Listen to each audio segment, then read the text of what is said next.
le Passouk Kavdalet. Donc, on a lu déjà la semaine dernière le Passouk Kavdalet, mais nous allons reprendre. Ah oui, alors, Jean-Louis Amsel, notre ami Yitzhak Amsel, Ken, puis-je te poser une question? euh, avec plaisir. Alors, la J'ai semaine mon dernière, image qui remarche, hein. T'as vu? oui, c'est Ma bien. caméra. Alors, la semaine dernière, nous avons vu le matin, se dit Shachar. Shahar. Ouais. Alot à Shachar, le matin se lève. Ken. Et la vertu de notre étude mot à mot et de chercher les racines des mots nous a surpris que la racine Shachar, le matin, l'aube, et Shachor, noir, c'est le même mot. Et je suis depuis dans une perplexité. Bon. Tu peux dire quelque chose? Oui, oui. Alors, ça vient pas de moi. Hein. Oui, non, mais... Alors, l'explication est qu'il faut se lever le matin alors qu'il fait encore nuit. C'est la première loi du recueil de Shulchan Aruch. Certes. J'ai travaillé, hein, Rav.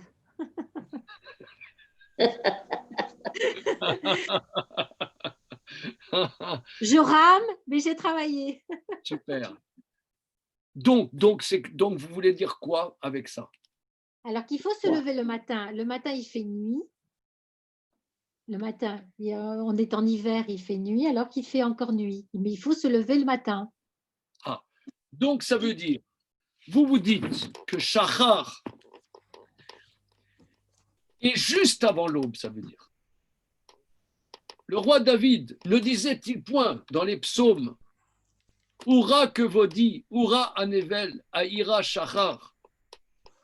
Réveille-toi, mon âme, éveille-toi, ma gloire. Il parle de son âme en disant ma gloire. Éveille-toi, mon âme, que j'éveille le Shachar, le matin. Donc ça veut dire que ce ne soit pas le matin qui l'éveille, mais lui, il éveille le matin. Mais, d'après ce que vous dites, et on va aller dans cette direction, que le matin se lève, ça veut dire Shachar, c'est juste avant le matin, et nos maîtres disent que le moment le plus obscur est juste le moment le plus obscur et juste avant les premiers rayons du soleil. Donc, le noir du noir, juste avant le lever du jour. Et c'est là qu'on doit se lever. L'aube, c'est pas l'aube, donc je synthétise ce que vous dites. L'aube n'est pas les éléments qui se lèvent, c'est nous qui nous levons. Et veillons les éléments. D'ailleurs, on peut, disons, ce que vous dites est juste. On voit que chaque fête juive se trouve à un moment charnière des saisons. On peut dire que ce n'est pas les saisons qui créent la saison, mais c'est nous qui créons la saison. Nous, on a l'impression, j'essaie de développer ce que vous dites, nous, on a l'impression que ce sont les éléments qui suivent leur cours de manière implacable, les lois de la nature. Mais ces lois de la nature sont impulsées en vérité par ce que les hommes y mettent. Voilà. Le matin va se lever si nous, on lève le matin. Mais le mois, par exemple, ou le Aviv, ou la saison, la Tkoufa, c'est une question astronomique. Ça dépend pas de l'homme. Il faut qu'il y ait des témoins qu'il détecte, mais c'est pas subjectif. C'est vraiment Hachem qui a mis en place des cycles. Alors, ce étant, nous sommes mûrs, voire à point, pour aborder notre verset que nous avions déjà vu la semaine dernière, mais je le reprends, verset Kavdalet. Tu vas voir, Yitzhak. Oui. Hachem imtir al Sodom, val Amora, Gofrit, va Esh, mais et Hachem, min Hachem. Alors, il y a un petit écho là, un petit écho des familles. Oui, bon. Alors, et Dieu, Rashi dit que quand c'est écrit va Hachem, on l'a déjà vu plus haut, c'est Dieu et son tribunal. Va Hachem, c'est-à-dire pas seulement Dieu, mais avec l'acquiescement de son tribunal. Imtir al Sodom, Imtir, il y a le mot matar qui est la pluie, a fait pleuvoir sur Sodome et Gomorre, Gofrit, c'est du soufre, Ve'esh et du feu, mais Et Hachem, qui venait de Dieu, Min Hashamaim, qui venait du ciel. Alors, on a vu Imtir, il a fait pleuvoir.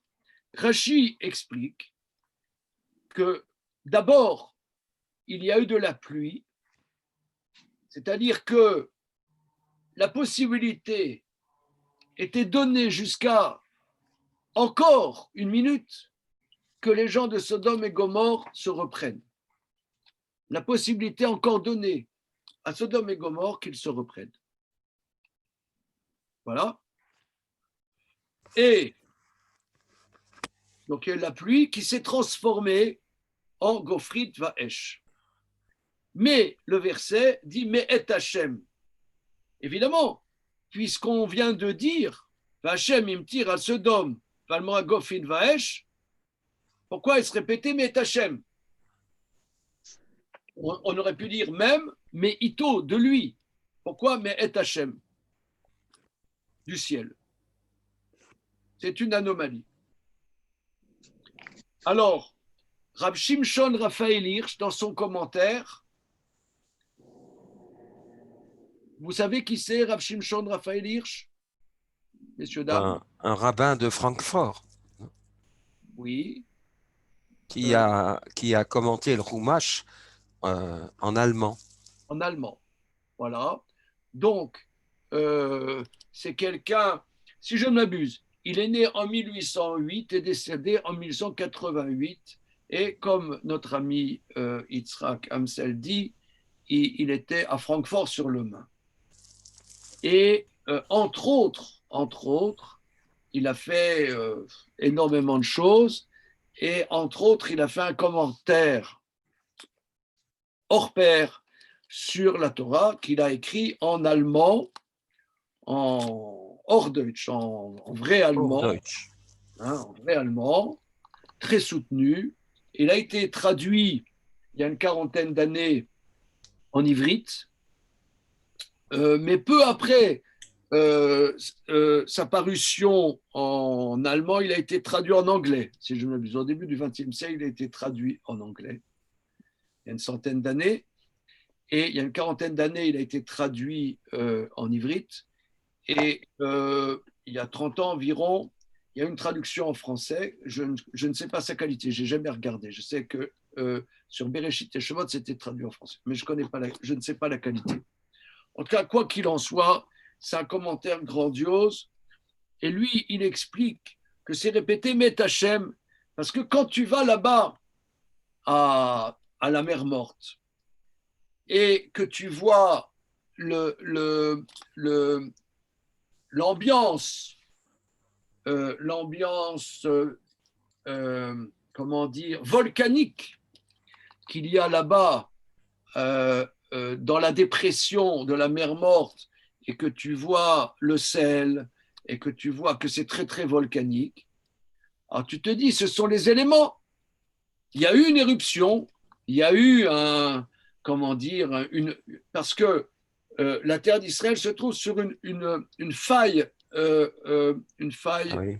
volcanique, et que tu peux te dire bon, ça a été un tremblement de terre, avec des éruptions volcaniques. Et puis voilà. Alors le verset dit non, c'est Emet Hachem, sache qu'il est possible que c'eût été, accent circonflexe T, une éruption volcanique, mais elle vient de Dieu. C'est-à-dire que s'il y a des éléments, effectivement, de la nature, mais ces éléments viennent selon la volonté de Dieu. Il est possible, si vous voulez, qu'il y a des éléments, des fois, qui sont de l'ordre de la nature. Comme on vient de dire, il y a les saisons. Mais ces saisons suivent une volonté spirituelle. Suivent une volonté spirituelle. Donc c'est pour ça, c'est répété Metachem. Ça, c'est ce que dit Rav Shimshon Raphaël Hirsch sur le verset. Voilà. Maintenant, on va faire le verset Kaf E. Et qui c'est qui va travailler là un petit peu au pif? Monsieur Antoine, s'il vous plaît.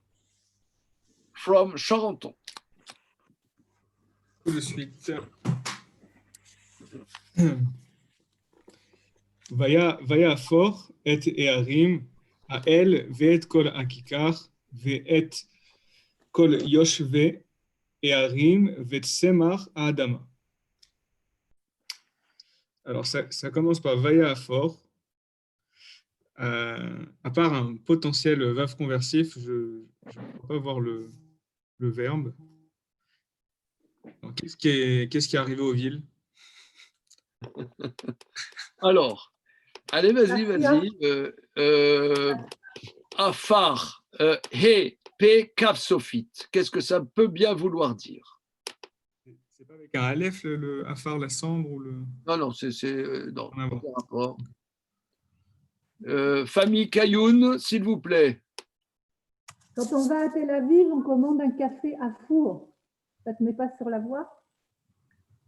C'est un café long à four? C'est quoi un café à four? Ouais, ça veut dire, en fait, c'est du lait au café. Donc, pour eux, c'est un café retourné. Donc, ça correspond... Oh là là. J'adore le café à four, donc c'est pour ça que je suis très calée sur la question. J'ai jamais entendu ça, moi. Un bel indice, en tout cas, merci. Guy, tu connais, toi? Mets le micro, là. Gérard, c'est le mot à savoir en Israël. À four, un café à four. C'est vrai, tu connais ça? Tu connais? Oui. Et je ne comprenais pas pourquoi c'était à l'envers de quoi. Et en fait, parce qu'ils le mettent dans l'autre sens que nous, quoi, qu'un café au lait. D'accord, à l'envers. Un café à l'envers. Alors, là, fort. Alors, ça donnait aussi un mot plus important que votre café. Votre café, ça m'a pas convaincu. Mieux que ça. C'est pas mal, c'est pas mal.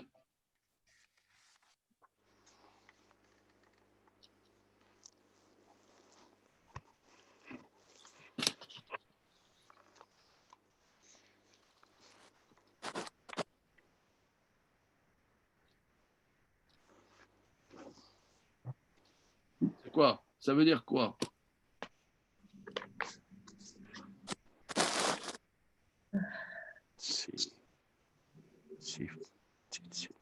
Ah non, là, vous me désespérez, là, franchement. Sarafit. Serfatite.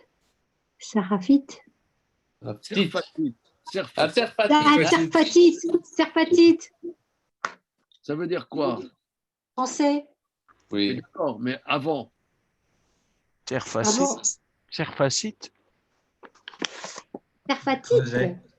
Comment? Un creuset. Française. Avant, c'est quoi? Creuset, quand même. J'ai entendu un creuset au loin. La Révolution française. La Révolution. Les mecs, c'est l'heure du dodo, là. Hein. Mapécha, Tserfatit, la Révolution française. Mapécha, c'est la Révolution. La force est renversée. Alors, effectivement, ça donnait le café renversé. Hein. Évidemment, ça donne le café renversé. Ça donne Mapécha, la Révolution. Ouais, par exemple, une révolution Ouais, non, c'est ça, le renversement. Hein. Vaya fort, donc, offert, Kav Sofit, ça veut dire renverser. Vaya fort, il a renversé, et Harim. Et ville. Toutes ces villes. Alors, ville, encore une fois, la racine du mot ville, on l'a déjà vu plus haut, hein, mais j'aimerais qu'on cherche. La racine du mot ville, c'est quoi? Ir. Ir. Ça veut dire quoi, ir?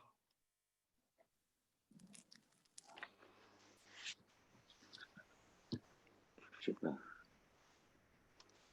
C'est bien. Ça veut dire réveiller. Ah, réveiller. Our. Ah Aïn, oui. Vavresh, se réveiller. Pourquoi? Parce que les paysans, ils s'endorment. Mais quand tu vas à la ville, ça bouge. À la ville, ça se réveille. Tu te réveilles à la ville. Et Aïr, tu te réveilles. Uri. Uri, parfait, c'est ça. Quand on va dans le, on voit ça dans le Lechadodi. Très Dans bien. les... Uri, Shir d'Aberi, réveille-toi, chante un chant, dis un chant. Alors, Vayafor était Harim, il a renversé les villes à elle.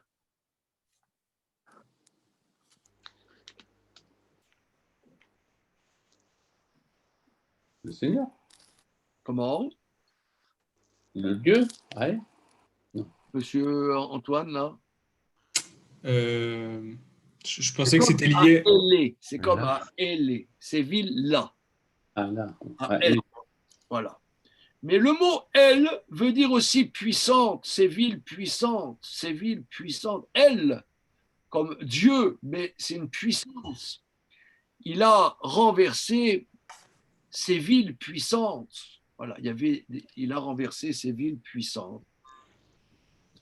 Il a renversé ces villes puissantes. Velkol Akikar. Toute la plaine. C'est un rond-point, mais ça devait être voilà, la plaine, c'est très bien. Non, c'est pas bien du tout. Il ne faut pas copier sur le copain.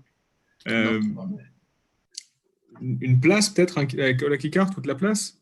Non, lui, il est en mode Natania, lui. Ouais. Alors, Kikar, c'est une miche de pain. Donc, tout le vallon. Parce que le vallon, on avait vu, c'était vallonné. Et c'était vallonné. Quand Lot s'est séparé de Abraham, il a vu et Kol Kikar, Sodome, tout le vallon de Sodome. Et là, parce que Sodome était l'endroit le plus verdoyant de la région, le plus fertile. Donc, comme une miche de pain qui est féconde, qui est nourrissante, il a renversé toute cette miche de pain, tout ce vallon, Kol Yoshvé et Harim. Et tous les habitants des villes. Voilà. Yoshev, ça veut dire habiter. Yoshvé, Harim, les habitants de la ville. Vetsemar Adama. Et tous les germes. Tous les Sema, germes. les plantes. Oui. La végétation, les plantes. Voilà. Qu'est-ce que tu dis, Antoine? Les germes. Je pensais que c'était germé, Tsemar. Oui. Tsemar, c'est juste. D'où ça te vient, Tsemar, c'est le germe? Je crois que c'est dans l'Amida, non? Oui, très très bien. Tsemar David, Mera Tatsmia. Le germe de David, fais-le germer. Mais c'est pas Zera, le germe? Non, Zera, c'est la graine. Ah, c'est vrai. Mais Tsemar, c'est ce qui germe. Voilà, ce qui pousse. Hein. Tsemar, les pousse à Adama de la terre. Alors pourquoi y a-t-il eu cette catastrophe? Même l'herbe a été anéantie. Alors les commentateurs disent, pour que cette région fertile, il n'y ait aucune jouissance de cette catastrophe. Parce que dans la catastrophe, on peut jouir de certaines choses, on peut récupérer, mais même l'herbe des champs n'était plus récupérable. Tout ça a été transformé. Et c'est resté, en vérité, c'est resté pour toutes les générations un signe de la catastrophe. Un signe de la catastrophe. Maintenant, c'est quand même, on peut s'interroger là-dessus parce que quand on va là-bas, je ne sais pas si on a conscience de la catastrophe qui est visible devant nous. Ah bon? À la mer Morte? Oui. Tu vois t'as la vision d'une catastrophe? Non, pas du tout, c'est ce que je dis. Ah, d'accord. Non, parce que les commentateurs disent que tout a été complètement anéanti,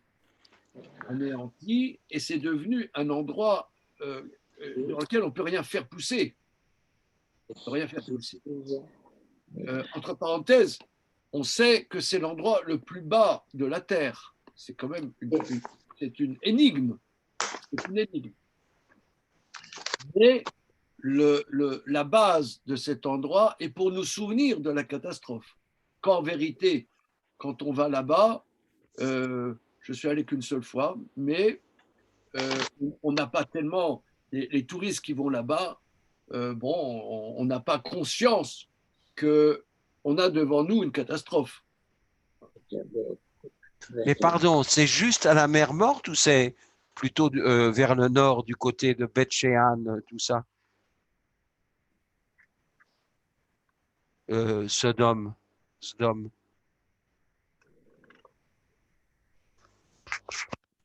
Que sais-je? Je ne sais pas. Ah. Je ne sais pas. Mais ce côté, c'est-à-dire ce côté ravagé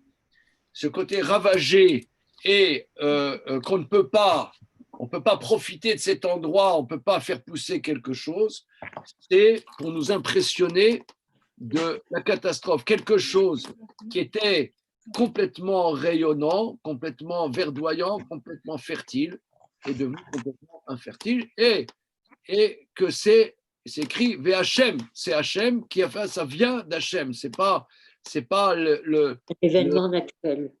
Ce n'est pas quelque chose, voilà, il y a eu des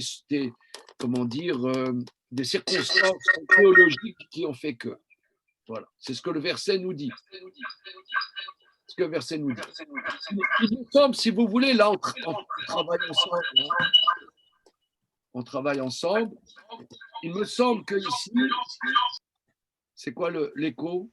Écho, es-tu là?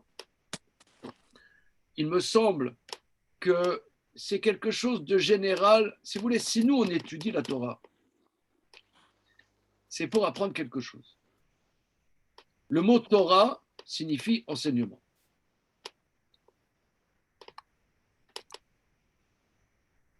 Nous, on vit dans un monde qui a des lois naturelles. Il y a des lois naturelles, des événements. Voilà, des événements. On vit là-dedans. Et est-ce qu'on a des éléments pour décrypter ce qui se passe? Alors, la Torah, qui est multimillénaire, et d'après notre tradition, qui existe avant la création du monde, nous donne des éléments. Il y a un Rashi dans Parashat Noach qui dit que lorsque il y a eu Adam, il y a eu Shet, et ensuite il y a eu Enoch. Enoch, c'est le petit-fils. Enoch, c'est petit-fils de Adam. Enoch a inventé l'idolâtrie. Jusqu'à Enoch, c'est-à-dire Adam, Shet, les humains étaient dans un contact constant avec Dieu.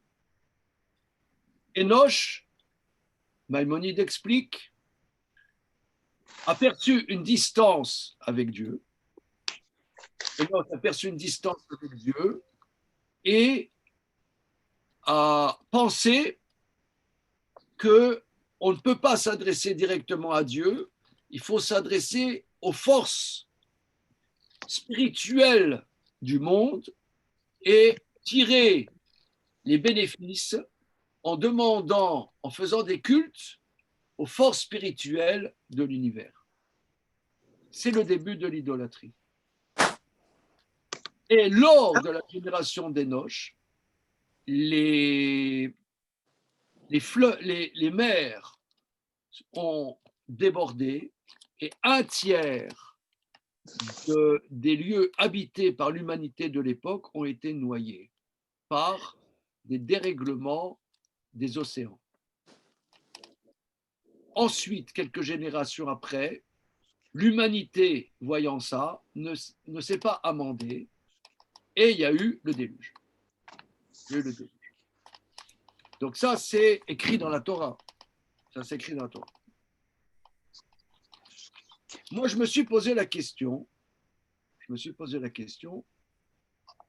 avant le coronavirus. Hein. J'en ai même parlé avec mon ami Chaim Corsia, le grand rabbin de France. Je lui ai dit, regarde, tu peux amener ce Rashi à Emmanuel Macron et lui dire, regarde, lorsqu'il y a des catastrophes, des dérèglements climatiques, il y a des causes spirituelles, humaines à ces dérèglements climatiques. Plutôt que dire, on va faire il n'y a pas de problème avec le dérèglement climatique, maintenant je vais manger des pommes bio. Voilà. Vous voyez, une pomme bio. Oui, une seconde, je vais vous montrer qu'est-ce que j'ai. Je ne crois pas que vous voyez qu'est-ce que c'est une pomme bio.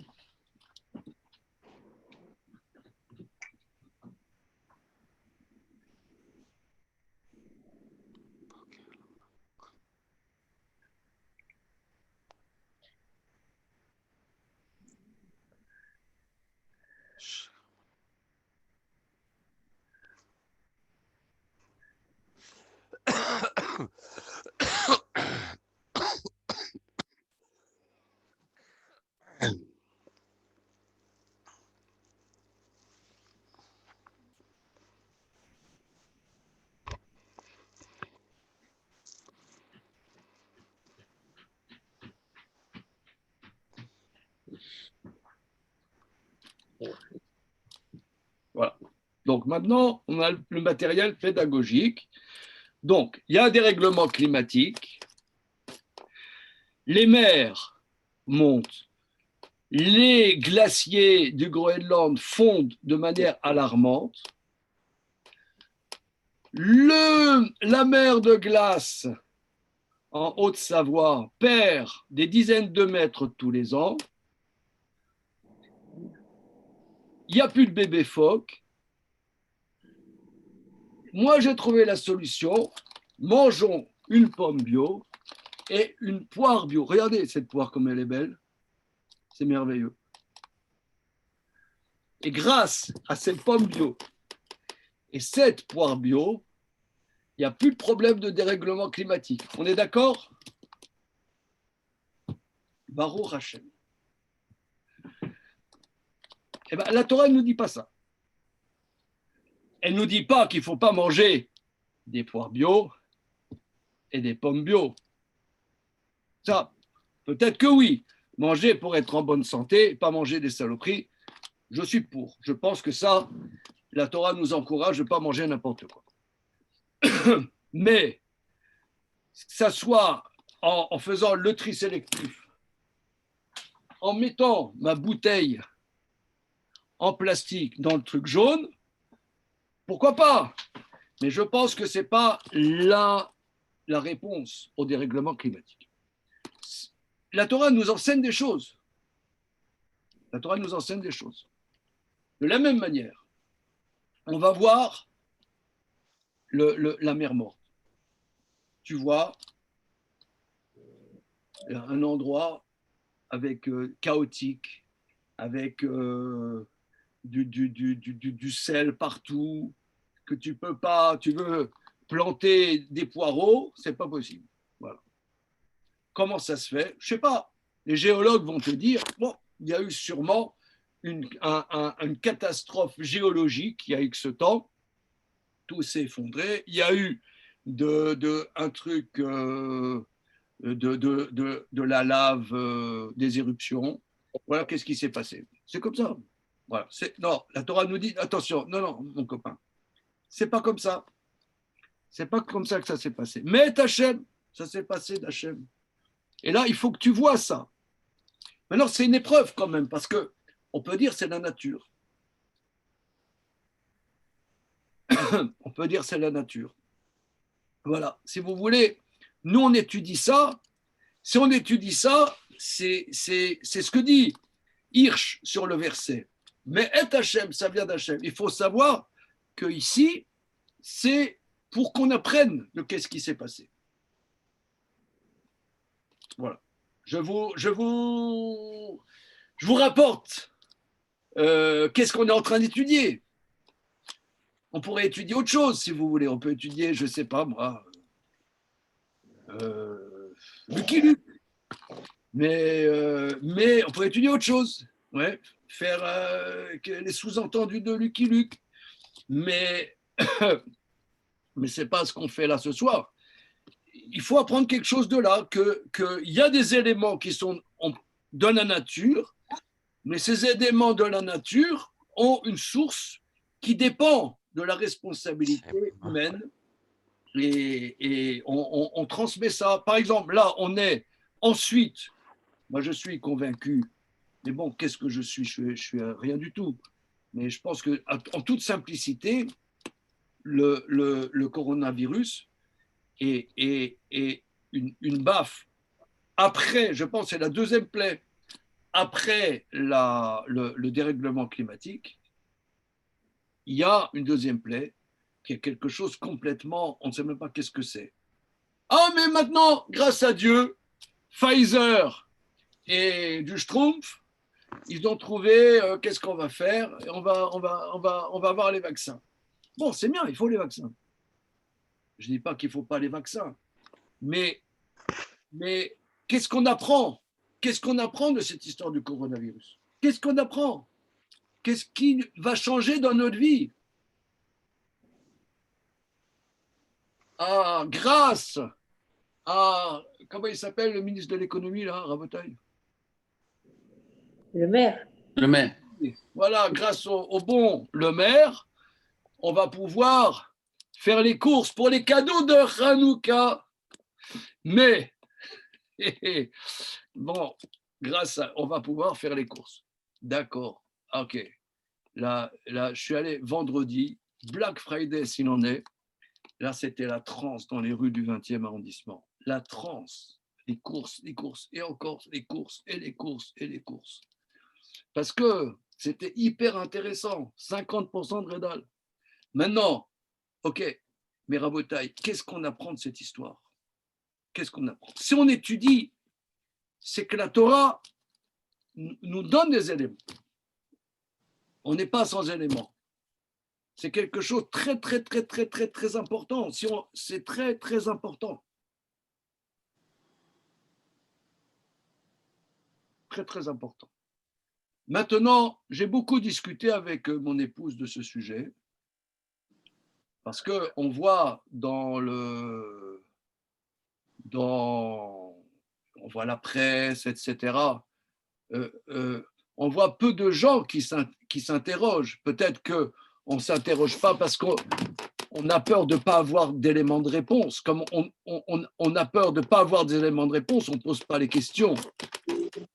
Vous savez que je ne connais pas les détails. Cet été, il y a un des rares grands philosophes français qui s'est suicidé, Bernard Stiegler. Je ne sais pas, vous connaissez?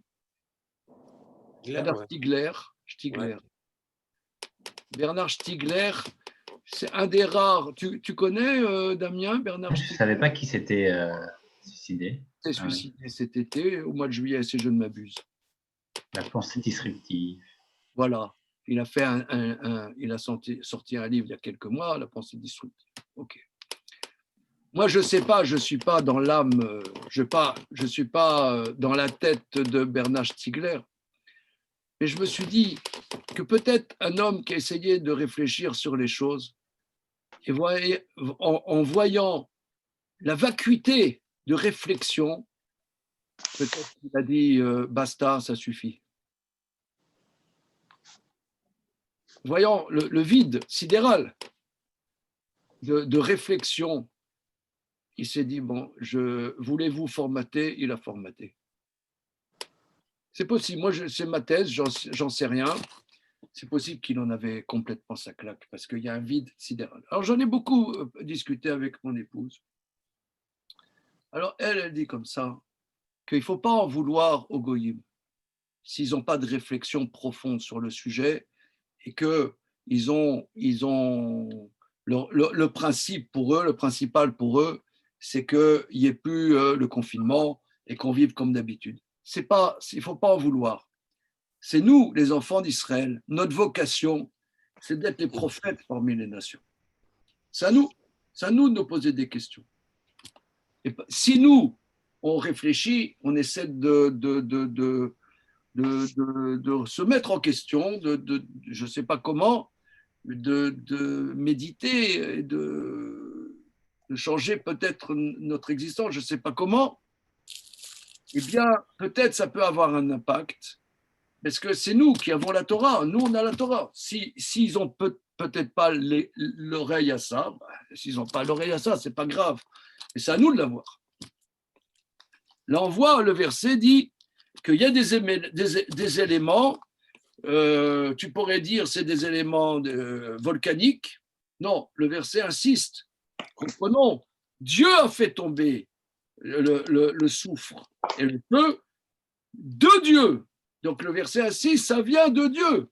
C'est-à-dire, ce n'est pas des éléments, c'est directement de Dieu. Alors maintenant, vous allez me dire, mais plus haut, on avait vu que c'était les anges. Il y avait 3 anges. Et un des 3 anges, il devait détruire Sodome. Or, le verset dit que c'est Dieu qui détruit Sodome. Il y a une anomalie.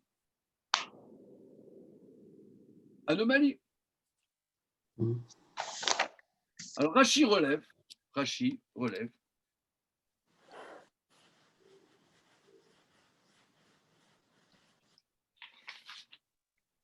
Non, c'est pas Rashi, le Midrash relève, pardon. Dans le verset Yud Gimel, dans le verset 13, c'est le Midrash qui relève, qui mashritim les anges quand ils arrivent chez Lot, il lui dit qui mashritim anachnu et amakom azeh. Nous sommes les destructeurs de cet endroit. Et là, même les anges, qui sont des êtres spirituels complètement parfaits, ils ont eu un orgueil, ils ont dit, c'est nous qui allons détruire. Ils auraient dû dire, l'Éternel nous envoie pour détruire. Et là, Dieu il a dit, ok, tu crois que tu fais le job, allez, pousse-toi là que je m'y mette, c'est moi qui vais détruire Sodome. Même les anges, je ne sais pas qu'est-ce que ça veut dire, ça dépasse un peu notre entendement de dire ça au sujet des anges qui ont un orgueil, ça peut, je ne sais pas qu'est-ce que ça veut dire. Orgueilleux, je sais qu'est-ce que ça veut dire, mais des anges qui sont orgueilleux, je ne sais pas. Mais les anges, ils ont dit, nous allons détruire, nous sommes là pour détruire. Non, il fallait dire, Dieu nous a envoyés pour. Et là, prendre la chose à son compte, Dieu, il a dit, allez, dégage. Dégage, c'est moi, je vais faire le job. Moi, je ne veux pas des gens qui croient que c'est eux qui font le job.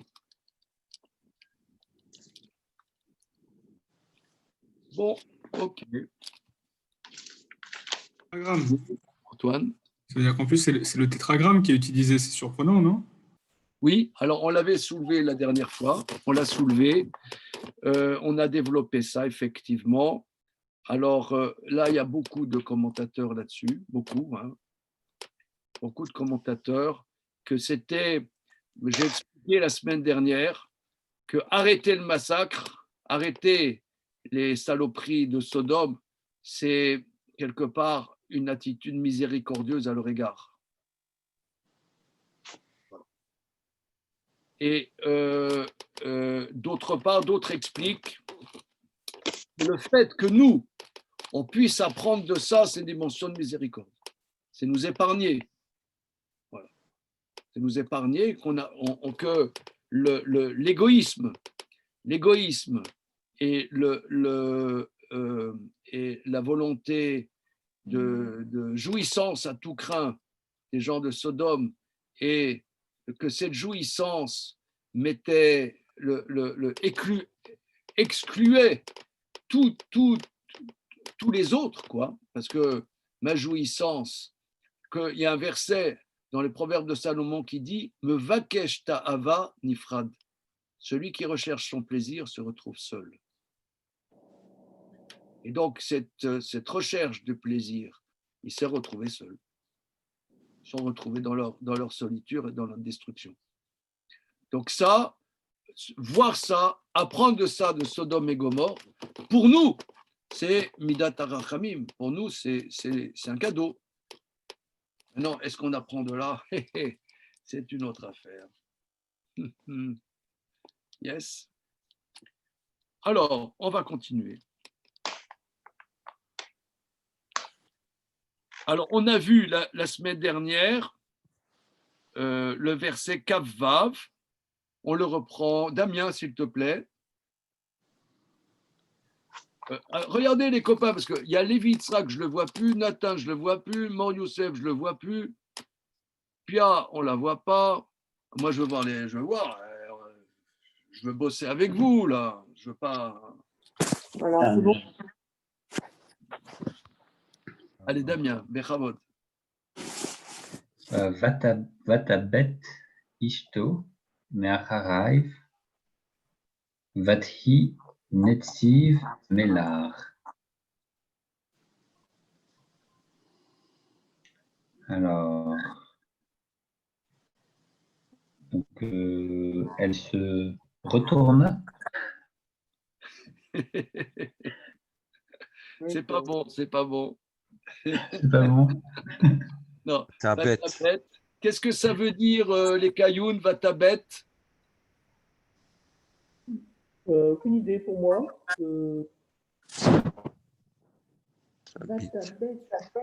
Alors, les habits, c'est regarder. C'est porter son regard sur. Retournant. Les habits,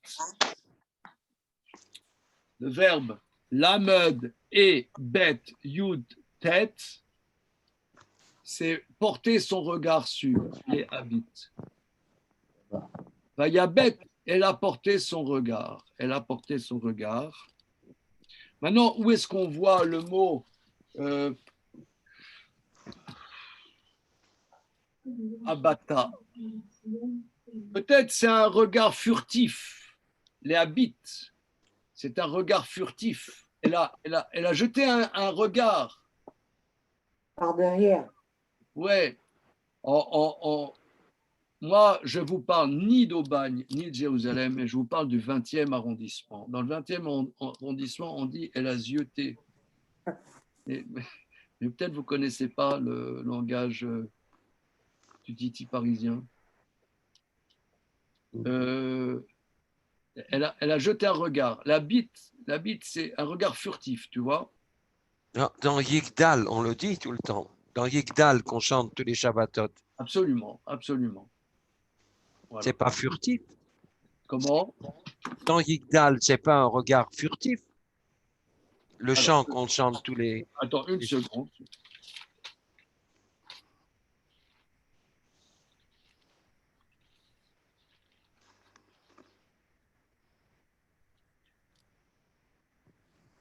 La bite le sauve d'Avar, hein, n'est-ce pas? Oui. Et après encore. Et le sauve d'Avar, Bekad Moto, Gomel, La bite le sauve d'Avar, très bien. Donc, dans le chant Igdal, où il y a les 13 articles de foi de Maïmonide, on dit ma bite les sauve d'Avar, il jette son regard. Si, ma bite. Ça veut dire ma bite les sauve d'Avar, Bekad Moto. Il regarde. Ça veut dire que Dieu est omniscient, c'est-à-dire que la finalité, il l'avait déjà prévue au départ. Mais la finalité, il a jeté un regard justement sur la finalité. De loin, il voit la finalité, pas de proche. Et C'est du- jeter un regard. pourquoi il a demandé à Adam, dans ce cas-là, Aïe, lorsque Adam a fauté, où te caches-tu? Pourquoi il a demandé à Adam où est-ce qu'il se cachait, s'il regarde, s'il peut savoir où est-ce qu'il est? Parce qu'il a besoin de la réponse de l'homme. Alors,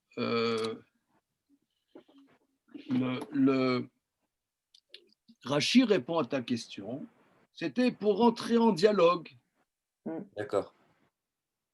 C'était pour entamer une discussion. Ça ne veut pas dire qu'il ne savait pas. Voilà. Okay. Alors, Vatabet, elle a jeté son regard, Ishto, sa femme.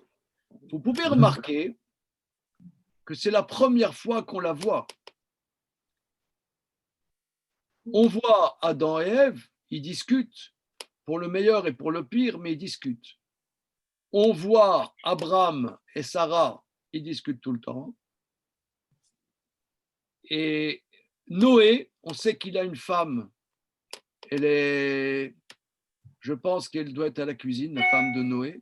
Hein, je ne sais pas où elle est, la femme de Noé. On ne la voit pas.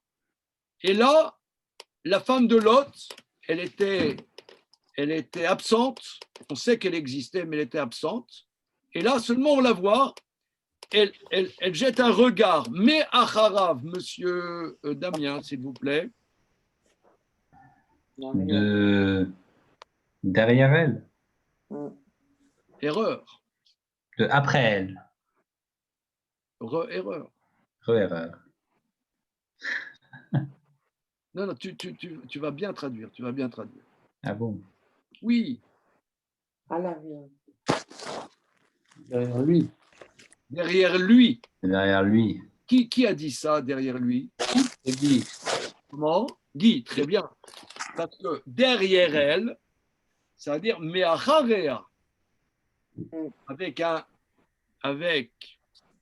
un tsere yud, kamatz yud, he.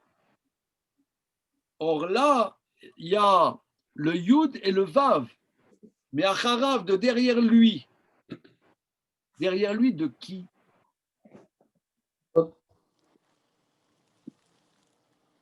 Derrière lui de qui?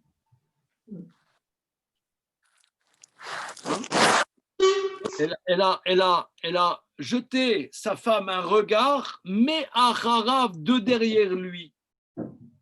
Derrière lui de qui? De derrière elle. Comment c'est traduit? Moi, je n'ai pas la traduction. Là. Vous avez, vous, la traduction? Moi, je l'ai, mais c'est très mal traduit. Non, mais je veux voir la mauvaise traduction. Ils mettent en arrière. En arrière. Ah, ils ne sont pas mouillés, c'est bon? C'est la traduction du comment ça s'appelle, pas du consistoire, enfin la traduction habituelle. Du rabbinat. Rabbinat.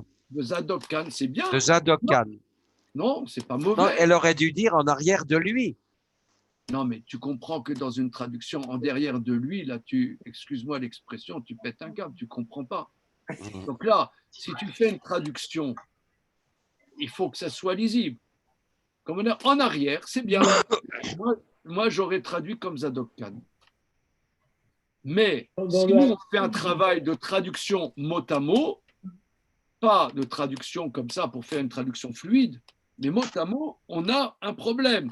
Elle a jeté, sa femme, un regard de derrière lui. Derrière lui de qui?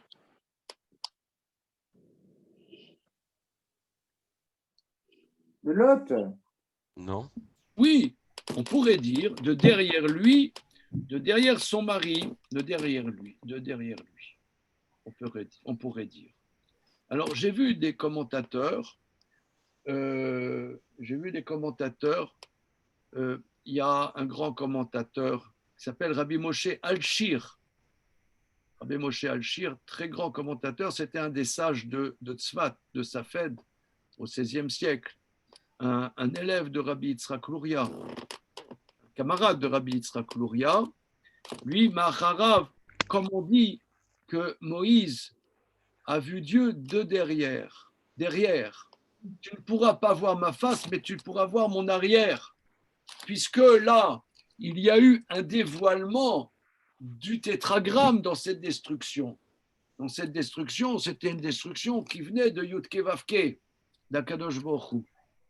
Et là, elle a jeté un regard, mais dans quelque chose qui l'a dépassé de trop, puisqu'il y a un dévoilement de la justice ou de la volonté divine qui est impossible pour un humain de voir. C'est ça ce que dit, ne regarde pas. Ne regarde pas. C'est Hachem qui dit ne regarde pas. Oui, c'est l'ange lui a dit ne regarde pas. Si vous voulez, je ne peux pas m'empêcher, et je l'ai fait la semaine dernière, de faire le lien avec les catastrophes qui se sont passées dans la Seconde Guerre mondiale. Que quand tu vois la Seconde Guerre mondiale, en particulier ce qui a touché notre peuple dans la Seconde Guerre mondiale, on pourrait écrire des livres, encore des livres, et encore des livres, on n'arrivera jamais à dire les prodiges dans tous les sens qu'il y a pu y avoir. Il y a des prodiges dans le bien, il y a aussi des prodiges dans le mal. Mais je ne sais pas, bon, nous, si vous voulez, moi et mon épouse, on est des enfants qui sommes nés, disons, 10 ans à peu près, 10-15 ans après la Seconde Guerre mondiale, dans un milieu ashkénaze. Donc nous, on a été nourris au biberon là-dedans. On a été plus que nourris au biberon. Alors, et bon, ça fait partie de notre existence. Et je pense, vous aussi, vous avez lu beaucoup de choses là-dessus. Vous lisez un livre, vous lisez encore un livre, on dirait que chaque livre qui s'écrit, vous n'avez pas lu les livres qui étaient avant, tellement il y a des choses nouvelles qu'on n'a jamais entendu des trucs comme ça. Parce qu'en vérité, ce qui s'est passé dépassait l'entendement. Il y a des choses qui dépassent l'entendement dans le positif. Il y a des choses qui dépassent l'entendement dans autre chose. Il y a 18 ans, je dis souvent ça, il y a 18 ans, il y a notre grand-fils s'est marié en Israël et il y avait ma belle-mère qui était à son mariage, la maman de mon épouse, et la maman de mon épouse est une rescapée d'Auschwitz. Elle était là au mariage et je ne sais pas combien de dizaines de petits-enfants et de dizaines d'arrière-petits-enfants elle a qui étaient au mariage. Bon, ça m'est venu comme ça spontanément de dire que les malheurs qui arrivent, on ne peut pas les comprendre.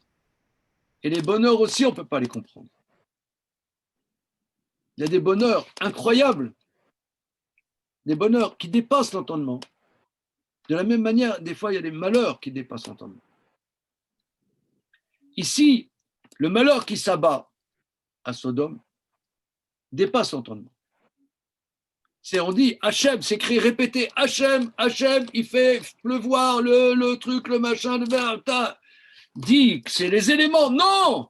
Le verset dit, c'est pas les éléments, c'est Dieu qui fait.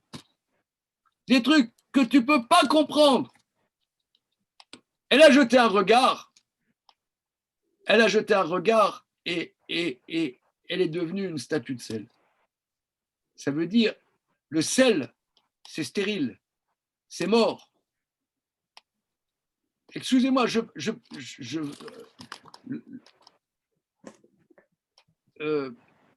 moi, ça m'évoque, vous savez, je ne sais pas si vous avez lu du Primo Levi.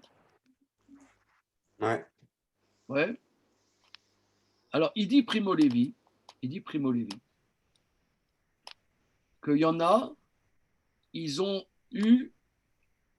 inoculé le poison d'Auschwitz. Il dit comme ça. Et lui, ce poison l'a zigouillé. Et d'ailleurs, c'est intéressant que souvent, il y a des gens qui ont vécu Auschwitz, ils sont sortis, ils ont eu des familles, et c'était des gens sympathiques, des gens positifs, et des gens qui ont la foi en Dieu, il y en a. Il y en a beaucoup. Il y en a beaucoup. Mais il y en a, d'ailleurs, beaucoup de ceux qui ont écrit sur Auschwitz. Les premiers qui ont écrit sur Auschwitz, ils se sont flingués. Primo Levi s'est flingué. Et il y en a d'autres qui se sont flingués. Il y a un très grand écrivain rescapé d'Auschwitz, peu connu, mais un très très grand écrivain qui s'appelle Tadeusz Borowski. Il a écrit aussi. Bon, je ne sais pas si vous connaissez. Bon, il y en a d'autres encore. Et parce qu'il y a des choses, il ne faut pas trop scruter. Il faut pas. Elle a jeté un regard, elle est devenue statue. Il y a des choses qui sont trop élevées pour nous. Il ne faut pas trop scruter. Ne scrute pas trop. Ne jette pas trop de regard, parce que c'est comme si c'était Dieu qui se révèle. Dieu qui se révèle, on ne peut pas. Tu deviens pété. Tu ne peux pas. Et elle est devenue une statue de sel, ça veut dire, il y a la statue, mais c'est mort. Il y a des gens, ils sont sortis de là morts. Alors, mes enfants, ils ont posé la question à leur grand-mère, mais comment ça se fait que toi, tu es toujours positive et toujours sympathique comment ça se fait? Elle disait toujours, oh, moi, j'ai pas vécu le pire comme ça. Oh, moi, j'ai pas vécu le pire, elle disait comme ça. J'ai pas vécu le pire. Tu as connu, Guy, Madame Adler? Un peu. Tu as souvenir de Madame Adler? Oui. Mais aussi, je retiens là, de ce passage, ce que tu as dit l'autre jour, là, sur. Il y a les deux. Il y a sur Cyrulnik, là. C'est-à-dire qu'en même temps, c'est de l'ordre de l'incompréhensible, et si tu scrutes, eh ben, je comprends, tu sors de ce monde, quoi. Tu es plus connecté à ce monde. Et en même temps, la seule façon d'avancer. Comment? La seule façon d'avancer, c'est de regarder devant et avancer. Ce que tu disais pour l'exemple que tu avais pris avec Cyrulnik la dernière fois. Ouais. Et à un autre niveau, c'est take the road, Max, quoi. Et à un moment donné, dans ta vie, il y a un truc où enfin, voilà, quoi. Voilà. Pourquoi tu peux pas. C'est-à-dire qu'il peut y avoir des catastrophes internationales et des événements dans l'existence qu'il ne faut pas trop scruter. Ouais. Il ne faut pas trop. C'est une attitude pas tellement, comment dire, psychanalytique, si vous voulez. On peut. Voilà. Mais encore autre chose, je vais vous dire, il y a une bande dessinée qui s'appelle. Il y a une très très bonne maison d'édition de bande dessinée qui s'appelle Steinkiss. Voilà. Et ils ont sorti une bande dessinée, ça s'appelle Café Budapest. Je ne vous la conseille pas. C'est sympathique, c'est sur pas mal de. Ça commence très sympathique. Et ça, je ne sais pas, à la page 30, machin, 40, ça commence à parler de la Shoah.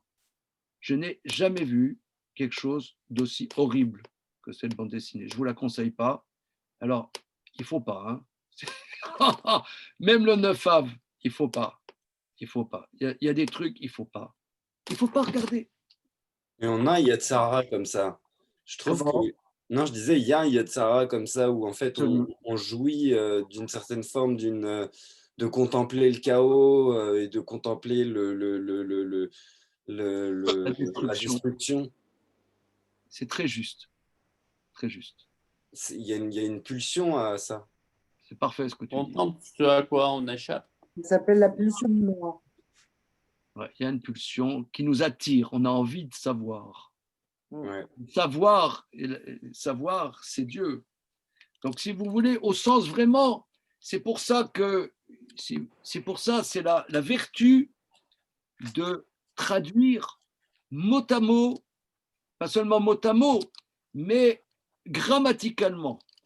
Parce que notre ami, notre copain Damien, tu as très bien traduit spontanément, elle a regardé derrière elle. Non, elle a regardé derrière lui. Mais derrière lui, qui? Alors, les commentateurs, elle a vu l'arrière de Dieu. Dieu, elle n'a pas vu, mais rien que l'arrière. Et est-ce que, enfin, moi j'ai une question, quand on dit de derrière lui, c'est pas, elle n'a pas vu son dos, elle a vu ce que son dos produisait. Enfin, moi, de ce que je comprends grammaticalement, ça veut dire Maharav, ça veut dire elle a vu ce qui se passait quand Dieu se retournait.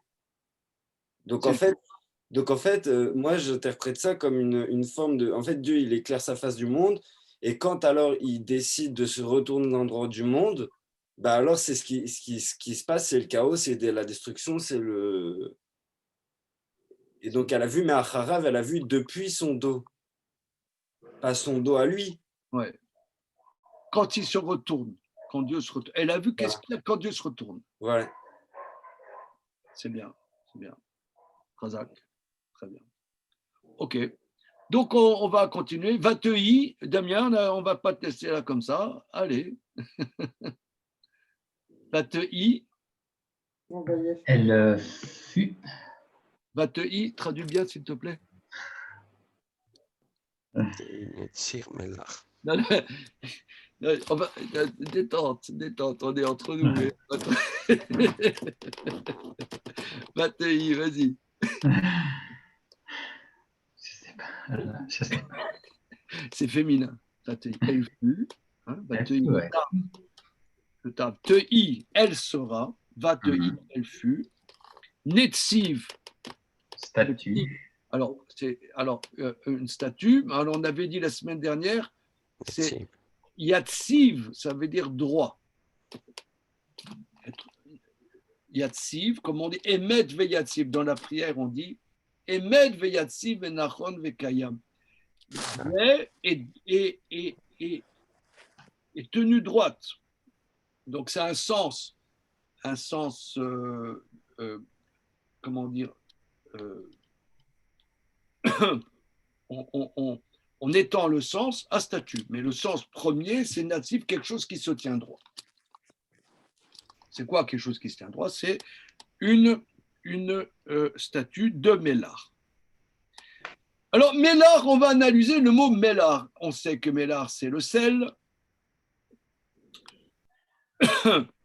mais encore. Je ne sais pas, hein, je lance le truc. Mélar, moi je verrais mais, c'est l'eau, l'art, c'est humide, de l'eau humide. Bon, c'est du sel. Alors, on va continuer. Lévi Belaï, s'il te plaît, le verset Kavzaïn. Le verset Kavzaïn. Vayashkem Abraham Baboker. Et Abraham s'est levé tôt le matin. Non, si tu peux lire tout le verset, après on traduit. Hein? Vayashkem Abraham Baboker, El Hamakom, Asher Amad Sham, Epnei Hashem. Et Abraham s'est levé tôt le matin. Oui, alors, tu peux nous analyser, tu as traduit, tu as très bien, maintenant, tu nous analyses pourquoi tu as traduit comme ça. Pour moi, Vayashkem, ça veut dire se lever tôt. Oui. Donc, et Abraham la forme grammaticale, c'est quoi? Les Hashkim, la forme grammaticale, c'est le il. Vayashkem. C'est du passé, avec le verbe, ça donne du passé. Non, Yashkem, il se levera tôt. Vayashkem, il se leva tôt. Maintenant, la racine du mot Vayashkem.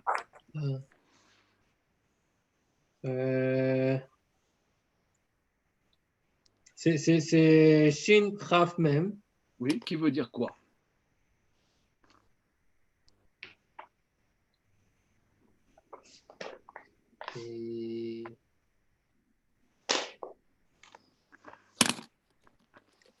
Je sais les Hashkim dans la forme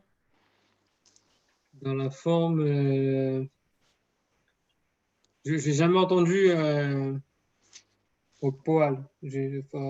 Poël. Je sais pas. Regarde, la racine du mot Shin Kaf Mem, ça veut la ville de Shrem, par exemple. Ouais, ouais. Hein, Shrem, qui est Naplouse en français, Ouais. Shrem, c'est le même mot. Vaya Shkem. Mais Shrem, ça veut dire l'épaule. Ah. Est-ce qu'en ivrite moderne, il y a un truc avec Shrem? C'est soutenu peut-être, ouais. J'ai pas entendu. Par exemple, il y a un verset du Peut-être. prophète qui dit que au temps messianique, toute l'humanité viendra Shrem Echad, dans un même élan. Shrem, c'est-à-dire tous avec un élan. Se lever tôt, il faut faire un effort. Il faut se pousser, il faut se pousser pour se lever tôt. Ça, c'est l'énergie de l'épaule. C'est l'épaule. Les Ashkim, c'est se lever tôt, mais c'est l'énergie. Ça veut dire on prend une énergie dans les épaules, tu vois. Voilà. Ok. Shrem, quelque part, Ouais, la ville de Shrem est une ville. Shrem, c'est la ville. On voit dans la parashat Vayeshev, où ce qui s'est passé, la vente de Yosef s'est faite à Shrem. Et à Shrem aussi, il y a la tombe de Joseph. Shrem, d'un point de vue spirituel, c'est l'épaule d'Eretz Israël, comme son nom l'indique. C'est une ossature, une structure de la terre d'Israël. Shrem aussi qui a Dina? Comment? C'est à Shrem. C'est à Shrem aussi, parce que cette ville, en vérité, les villes qui ont le plus de sens sont les plus où il y a le plus de problèmes. C'est là où il y a des enjeux très forts. Shrem, une ville qui est donc qui n'est pas sous domination israélienne, hein, Shrem. Non. Mais bon, il y a eu des gens qui ont fait des efforts pour aller sur la tombe de Joseph. Il y a un Rav Ginsburg qui est allé il y a quelques années, une dizaine d'années, qui a été tué sur la tombe de Yosef. Bon, c'est des enjeux là-bas qui se Moi, passent. j'y suis allé, il y avait une forte protection de Tsahal avant, pour y aller sur le kever de Yosef. Il y a à Shrem, il y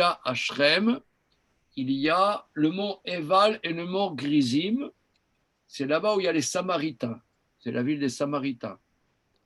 Je ne sais pas s'il reste encore beaucoup de Samaritains aujourd'hui. Quand moi j'avais 16 ans, 72, je suis allé à Shrem comme ça avec mon sac à dos. À l'époque, on pouvait aller sans aucune protection. Hein. En 72, c'était rien du tout. Je suis allé avec mon sac à dos là-bas, à Naplouse, tranquille. Il n'y avait rien. C'est après la guerre de 73 qu'il y a eu du grabuge. Mais avant, il n'y avait rien du tout. On pouvait aller comme ça, sans problème. Voilà. Bon. En tout cas, Shrem, c'est les épaules. Donc, il se levait tôt. Ça fait partie de notre travail là, quand on fait l'hébreu biblique, de rechercher la racine. Et les racines hébraïques sont d'une richesse infinie. Ça nous renseigne sur plein de directions. Donc là, en l'occurrence, ça veut dire Vayashkem Avram Baboker. Ok, donc Abraham s'est levé tôt le matin. Attends, qu'est-ce que ça veut? Oh. Il nous a dit Baboker. C'est quoi la racine du mot Boker? Bakar, Boker. Oui, Bakar, bête, Kouvresh. Ouais. Comment? Bête, Kouvresh. Oui, bête, Kouvresh. Au matin. Bakar. Bikur Cholim. Visite. Visiter. Parce que le matin, tu peux distinguer une chose d'une autre. Bikoret. C'est la critique. Lettres que Kever aussi, non? Comment? Bikoret, les mêmes lettres. C'est les mêmes lettres que Kever? C'est les mêmes lettres que Kever en verlan. Ah oui, non, mais ça doit avoir. C'est bien. Non, non, c'est intéressant. C'est que Bet, Koufresh et Kever, c'est les mêmes lettres, mais en verlan. C'est intéressant. Ok. Et il y a aussi Non, Bakar. Bakar, c'est la vache. Alors, Ouais. la vache, qu'est-ce que ça a à voir, la vache, avec le matin? Parce que les vaches, elles ne font pas meuh spécialement le matin. Oui. Je ne sais pas. Apparemment, Alors, on va ça veut demander dire comment. inspecteur. Là, je tombe sur un site en anglais, Né. ça veut dire aussi inspecteur, superviseur, contrôleur. Bakar. Laurence, j'entends pas. Laurence. Le Bakar. Ouais. Oui. Bakar, ça veut dire inspecteur, superviseur aussi. Oui, c'est ça. C'est l'évacaire, c'est Contrôler. contrôler, regarder. Donc là, le matin, on peut faire le distinguo entre ça et ça.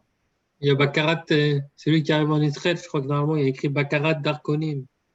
Vérification des passeports. Voilà, c'est parfait. C'est tout à fait ça. Donc tu vois, la racine entre le matin et Bakarat Darkonim, c'est le même mot. Stricto sensu, le même mot. Maintenant, je reste en plan. Le mot Bakar, qui veut dire la vache, a le même sens. Nous allons demander à Simone Gozlan pour la semaine prochaine qu'elle nous trouve le sens. Mettez le haut-parleur, s'il vous plaît, Simone.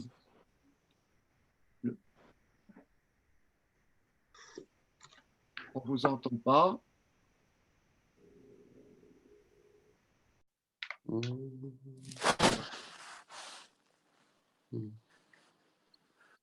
Excusez-moi. Oui. On avait fait cette recherche au début des cours, il y a à peu près un mois, et ma belle-sœur avait trouvé que le matin, on trayait les vaches. Ah, on avait dit ça. Oui, Bakar. c'est pas moi, hein. Oui, oui, c'est vrai, on a dit ça. D'accord. Bakar et Boker. Bakar et Boker. Ok. Vous avez regardé dans le Sefer Ashorashim aussi. J'avais regardé. Ouais, avant aussi, au début des cours. Et je crois qu'il disait qu'il n'y avait pas de lien ou que c'était pas direct. Oui, très bien. Bon, on garde ça sous le bras. On va continuer. Continuons, Lévi, s'il te plaît.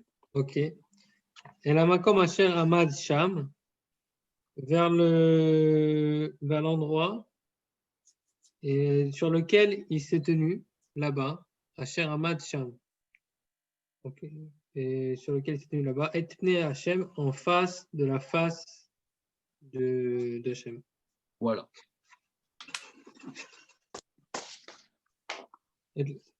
Ok, mot à mot, peut-être que je devrais faire mot à mot plus. Elle a Makom. Non, c'est bon, c'est bon. Okay. Makom, c'est l'endroit où il s'est tenu là-bas, en face du visage, il s'est tenu avec, il faut dire avec le visage de Dieu.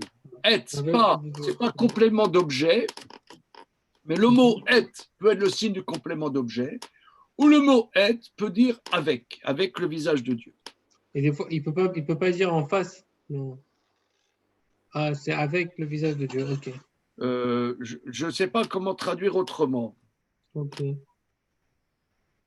Une seconde. En tout cas, c'est l'oncolos, il traduit quand même Bitzlo Kadam Hashem. Alors, oui. Alors, le verset Kav Zayin dans Onkelos, va Gdim Avram Bet Safra, Leatra di Shamesh Taman, Bet Silo, Kadam Hashem. Oui, merci de nous avoir,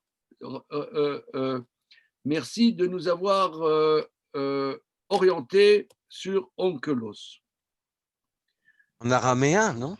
Oui, oui.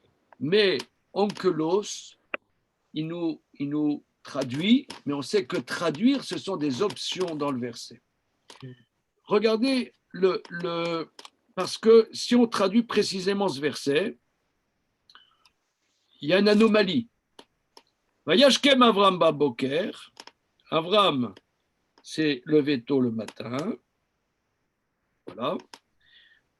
À l'endroit où il s'est tenu, là-bas, le visage de Dieu. Et, ça veut dire c'est normalement un complément d'objet, mais tu n'as pas de verbe transitif avant. Comment tu as un complément d'objet pas de verbe transitif. C'est moi, on me met une copie comme ça, je mets -1. Avec en rouge dans la marge, -1. Soignez votre syntaxe. Il y a de l'idée, mais soignez votre syntaxe. C'est ce que je mettrai, moi, dans la marge.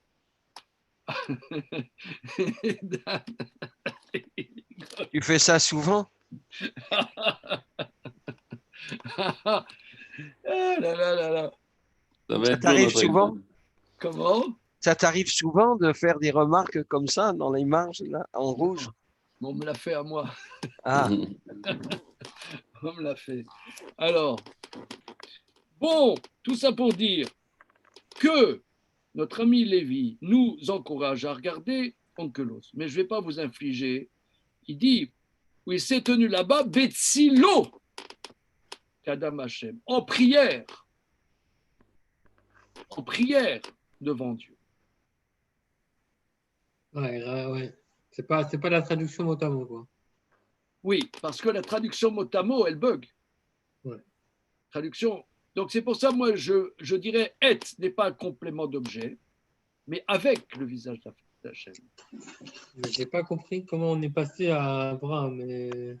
Oui, alors maintenant, comment on est passé à Abraham?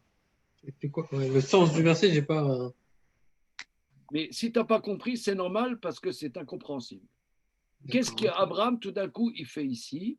Alors, il va réaliser le verset. Après, il va regarder à l'horizon, il va voir de la fumée et il va se rendre compte de qu'est-ce qui s'est passé, que toute la prière qu'il avait faite avant, finalement, n'avait pas réussi.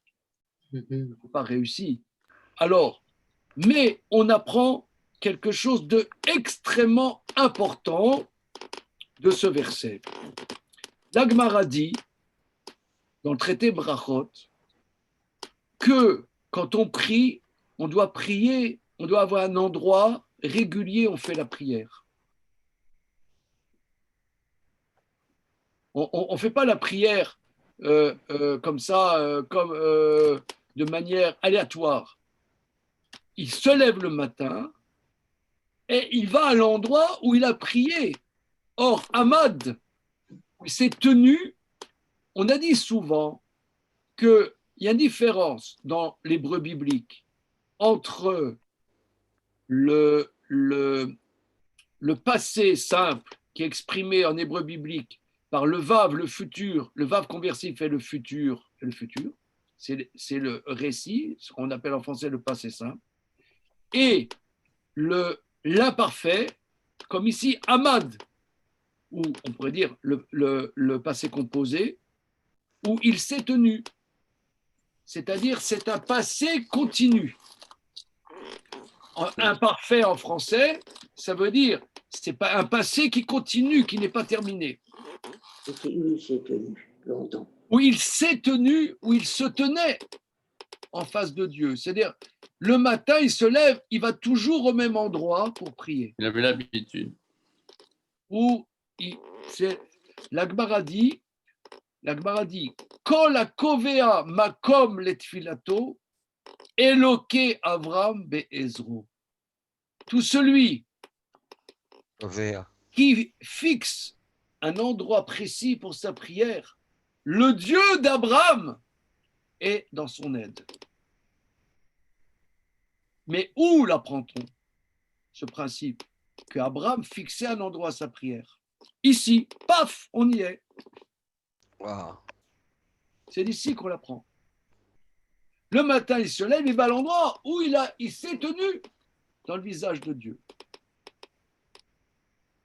Et il y a les Chachamim expliquent, en particulier Rabbeinu Yona, de Gérone, grand juif catalan, il explique, parce que faire la prière, c'est parler à Dieu, c'est pas une mince affaire. Ça veut dire, c'est C'est pas le Massafer. Dans notre tradition, c'est quelque chose de fondamental que chacun d'entre nous, nous pouvons et nous devons nous adresser au Boré Olam, au Créateur. Nous devons. Mais d'un autre côté, il faut se rendre compte aussi du privilège incroyable et de qui on est. Alors, Abraham, il ne fait pas sa prière de manière accessoire. Il se donne un cadre pour que la prière soit possible.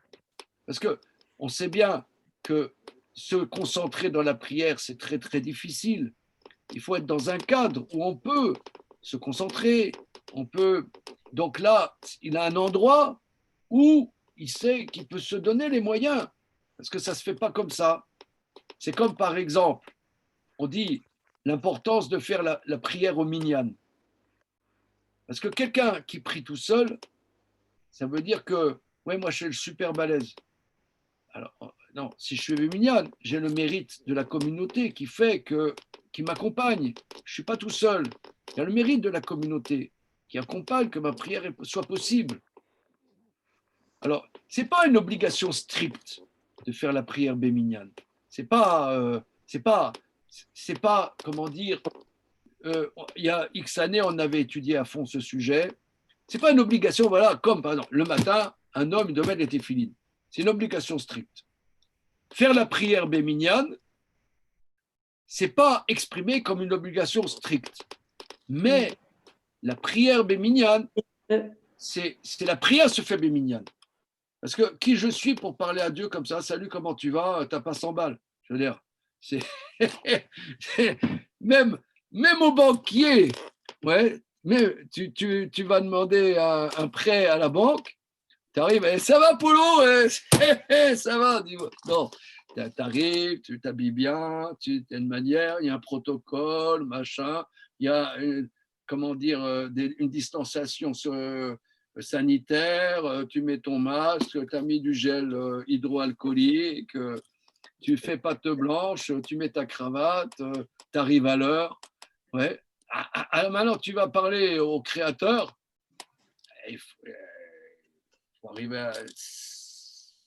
Alors, Abraham, lui, il fait attention, il ne prie pas comme ça. Abraham, il prie, il voit le visage de Dieu, il parle au visage de Dieu. Mais il se donne les moyens pour le faire. Ce n'est pas aléatoire. Ça, c'est comme ça que Rabbeinu Yona explique à partir de ce verset-là. Maintenant, la question de Lévi, qu'est-ce que Abraham vient faire ici? Ok? Eh bien, c'est sur cette question, sur suspense torride, que nous verrons la suite de notre série Parashat Vayera. Bon, ok? C'est bon? C'est bon. Ouais. C'est Allez. bon. Alors, oui? Merci. Allez, merci à vous. Si. Chanukah Sameach. Hanouka Sameach. Donc, sa mère. Merci Rab. Chanukah Sameach. Merci. Au revoir les amis. Au revoir. Au revoir. Toda Rabba. Merci. Merci beaucoup.